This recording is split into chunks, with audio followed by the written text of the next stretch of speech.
So what's up mga idol? So ito na yung order natin na gamit natin para mag tubeless ng gulong natin mga idols. So ito yung in-order natin sa Lazada guys. So unbox natin ito para makita natin yung laman. Alright. So inintay na lang natin yung gulong natin na tubeless. Yan. Wait lang mga idol, at ang hirap ng isang kamay lang. So yan mga idol, buksan ko na. So ito yung laman niya. Lang.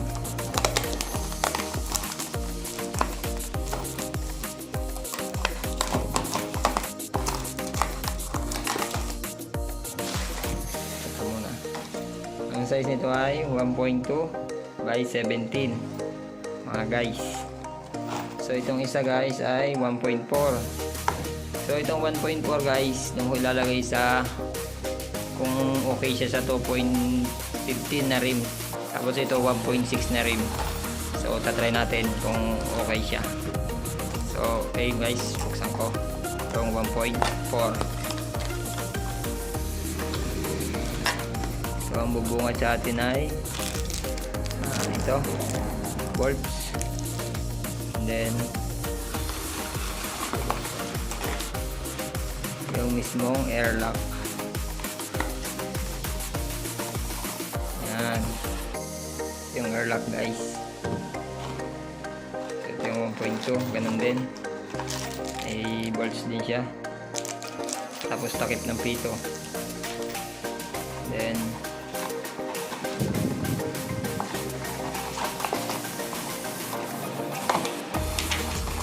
yung airlock natin. So ito siya mga idol. Sana maging goods yung ating gagawing conversion sa rim. Alright guys.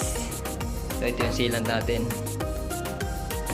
So yun guys, bali update lang at susunod kakabit na natin yung rim natin. Alright. Thank you sa mga solid na sumusubaybay sa ating channel. Love you all. Bye bye. Yo, what's up mga boss? So for today's, nandito na yung gulong natin. Dumating na yung gulong natin na inintay para mag-tubeless. Ito nga pala yung Panther. Panther ang brand niya. Tapos itong isa ay power tire. Power tire yan. Dito natin malalaman mga idol kung alin bang mas matibay sa dalawang yan. So bibigyan ko kayo ng update dito sa gulong na to pag nakakabit na sa motor natin. So ayan guys, abangan nyo yung pagkakabit nito. Yan, nilagyan ko lang siya ng mga sulat-sulat na kulay weight na yan. Nilagyan ko lang yan.